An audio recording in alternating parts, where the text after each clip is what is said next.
On Global TV News Prime, as resident doctors embark on indefinite nationwide strike, federal government to address health workers' demands within 72 hours.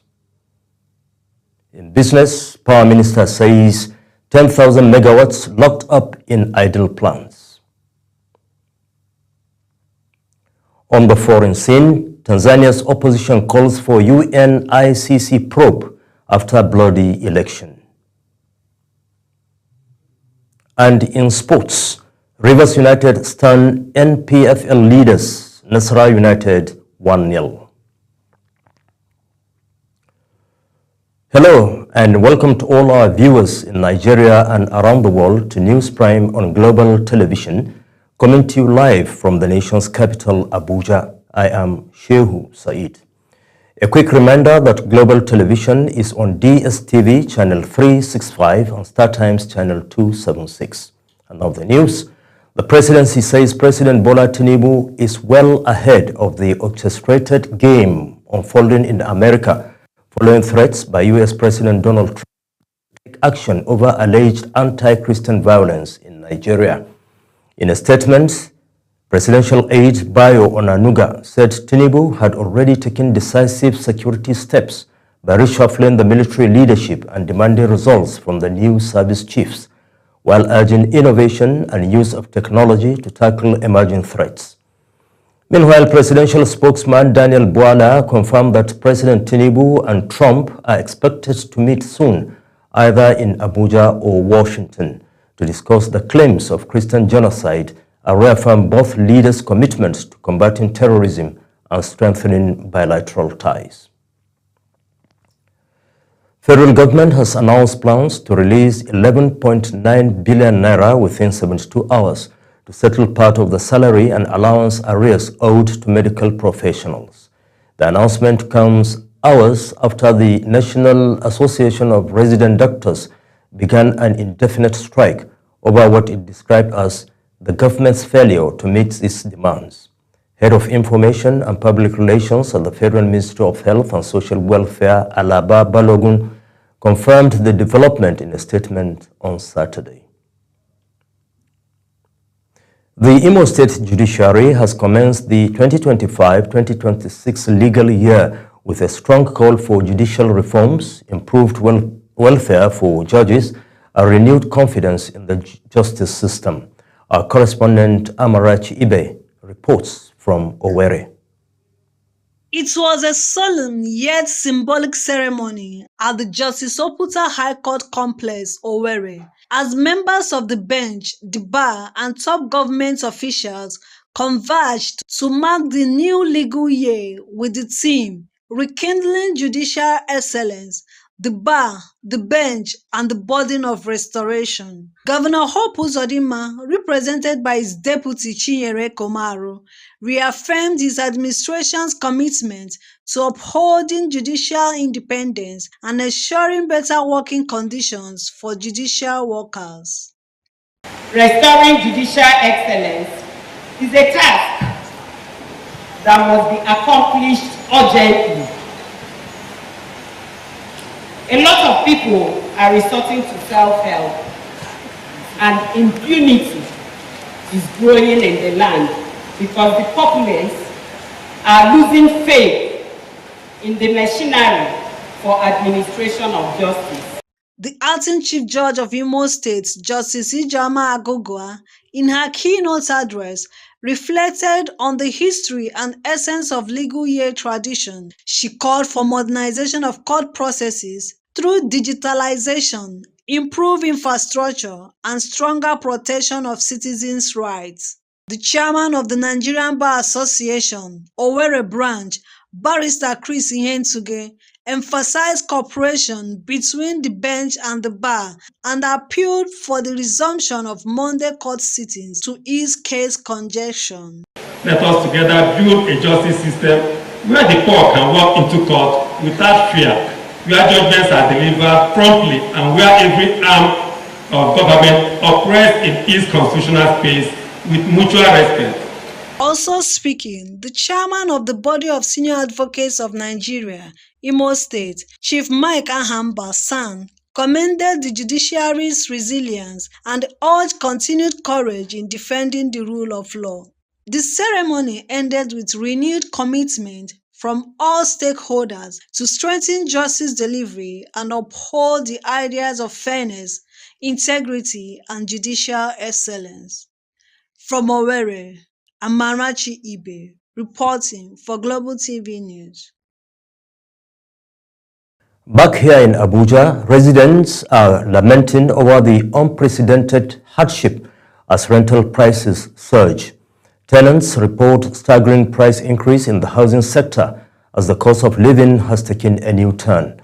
Sadia Yakubu has the details. The Nigerian capital, Abuja, once known for its affordable housing and well-planned districts, is now among the most expensive cities to live in West Africa. But what's driving these rent hikes? From high-rise apartments in the center of Abuja to modest flats in most areas, one thing is clear.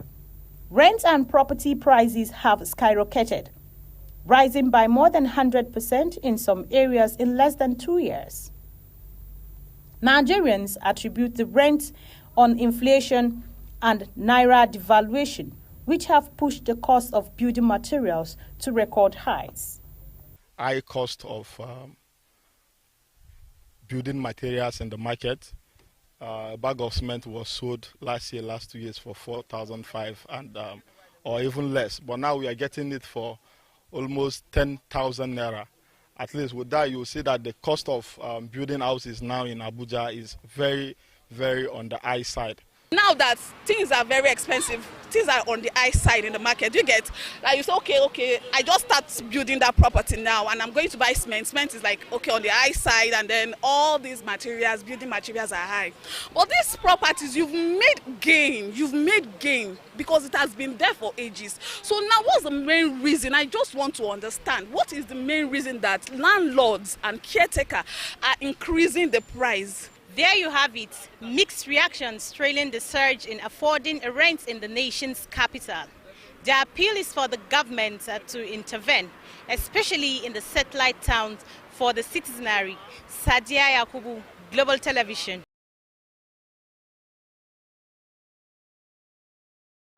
Once a space for fun and connection has grown into one of the most powerful tools shaping the world today.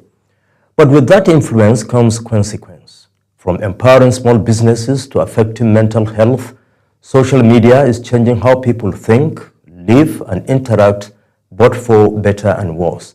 Again, our correspondent Sadia Yakubu takes a deeper look at the impact of social media on individuals and society. Social media is everywhere on the phones, in our homes, shaping communication and understand the world around. It bridges borders, drives conversations, and often sparks change. From business growth and political engagement to digital education and health awareness, it's transforming nearly every aspect of modern life. But there is another side. Misinformation spreads rapidly, disrupting elections, influencing public health discussions, and sometimes endangering peace. The good side of social media is that you get connected to people positively, and at the other side again, you get connected to people negatively. Social media has also been linked to rising cases of anxiety, depression, and body image issues, especially among young people who struggle with the pressure to live up to a filtered, picture-perfect reality.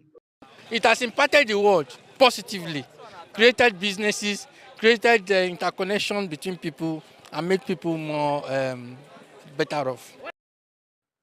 Cyberbullying, online harassment, and echo chambers are becoming all too common, affecting mental well-being and how we view ourselves and others. Social media is not inherently good or bad. Yeah, negative impact like 70%, positive impact like 30%. See, most people now think social media is real. It's a myth, it's not real. Social media is not inherently good or bad. It is a tool, depends on how we choose to use it. Whether it builds or breaks, uplifts or undermines is ultimately. We need to be mindful of how we use social media. It's not just about the platforms themselves, but also how individuals choose to engage with them. Are we prioritizing genuine connections over superficial interactions? Are we critically evaluating the information we consume on social media? Social media is a powerful tool, and like any tool, it can be used for good or ill. Sadia Yakubu, Global Television. The National Drug Law Enforcement Agency, NDLEA, said its operatives have uncovered a clandestine laboratory where Colorado, a synthetic strain of cannabis, is being produced in a residential building located at Ajao Estate, Isolo, Lagos. NDLEA said its operatives recovered large quantities of freshly cooked colors and various precursor chemicals used in drug production. This was announced on Sunday in a statement by Femi Babafemi, Director of Media and Advocacy, NDLEA Headquarters, Abuja, disclosing that a 30-year-old lab owner, Stephen Kelechi Imo, has been arrested.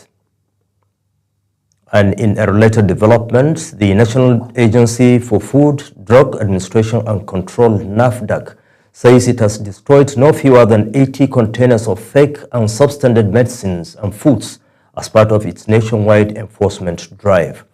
The Director, Investigation and Enforcement, Chairman, Federal Task Force, NAFDAC, Martins Iluyomade, made this known at a press briefing to hint the public about a recent attack on its officials at the Trade Fair Market in Lagos. He stated that over the years, the agency has battled a persistent challenge of fake, substandard and counterfeit medicines and food items flooding Nigerian markets, particularly in major commercial hubs like Lagos. The Senior Special Advisor to President Bola Ahmed Tinubu on Community Engagement, North Central, Dr. Abiodun Esiet, says Nigeria can achieve lasting peace and prosperity through unity and strengthened social cohesion among diverse groups. She stated this at a community workshop and inauguration of community-based peace structures in Benue State. Our Benue State correspondent Felicity Indire reports. The workshop, organized by the Office of the Senior Special Assistant to the President on Community Engagement, North Central, in collaboration with the International Communities Organization and the North Central Development Commission, brought together key stakeholders to deepen peace efforts across Benue State. To take the center stage of shaping our community's peace structure, you have been carefully selected, brought together in collaboration with the federal government in addressing the prevailing criminal activities in our communities. Dr. Abiodun Esiet at the event explained that the structures will also serve as grassroots information channels, ensuring communities remain connected to the federal government programs and national development policies. The federal government is just putting a structure for sustainability, showing that Mr. President is concerned about sustaining peace in Benue State and is also ready to support the state government in making sure that there's a lasting peace in Benue State. But first, understanding the concerns. So we are here, people have shared concerns and they'll be given opportunity to share concerns, and we'll work with them to see how we address those concerns in partnership with other stakeholders that are here. Participants, including traditional rulers, women groups and religious leaders, pledged to work together to advance peace and development. Why is it that people are still being killed and we come to sit down and talk about peace and everybody claps? People are still dying. People can't go to their farms. Women can't go to the stream. Why are results not coming? You hear about MACBAN, you hear about Noyetiala, you hear about JNI. JNI is a religious organization, I suppose. They are the brothers and sisters of these herdsmen who come from the bush to kill us. Our president, our father, our husband, that the governor of Benue State is trying very well to ensure that there should be peace. But because of what is happening outside, by these people that are coming there, we don't know where they are coming. They are from the bush. I'm from way west, very prone to it. The road is not passable at all. I want to thank you and also assure you that we will participate fully and also ensure that we support all the processes that are going to be laid down here today. Benue State Governor Hyacinth Alia, represented by his deputy Sam Udi, commended the initiative, noting that it aligns with the administration's commitment to peace and stability. I want to say that the issues of insecurity, we are working on them as a state. We are doing so consciously in collaboration with the federal government. There are platforms that have been created to address most of these issues. With the new peace structures across the 23 local governments of the state, stakeholders aim to strengthen collaboration, address conflicts, and promote peaceful coexistence for a safer and more united. You are watching the live broadcast of News Prime. When we return, Tanzania's opposition calls for UN ICC probe after bloody election. Details coming shortly, plus business and sports stories on the other side of this break. Please stay.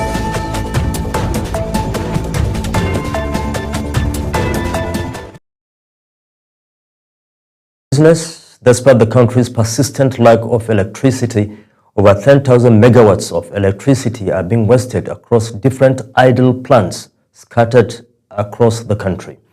Nigeria's Minister of Power, Adebayo Adelabu, decried the country's wastefulness in the energy sector, revealing that more than 10 gigawatts of generation capacity remain stranded nationwide, while millions of citizens live in darkness. Speaking at the just concluded Nigeria Energy Conference in Lagos, the minister said the country's immediate problem is not generation, but the inability to transmit and distribute the energy already available. We move to the foreign scene, where Tanzania's main opposition party, Chadema, is calling on the United Nations and the International Criminal Court to investigate what it describes as a blood-soaked election.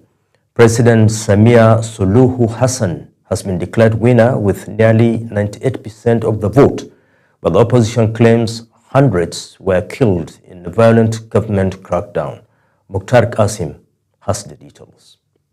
In what was supposed to be a display of democracy, Tanzania's presidential election has instead descended into turmoil. President Samia Suluhu Hassan was declared winner with almost 98% of the vote, but opposition figures say the result was achieved through intimidation, killings, and a sweeping internet blackout. The opposition party, Chadema, says hundreds may have died in the violence and is now calling on the United Nations and International Criminal Court to step in and establish the truth on ground.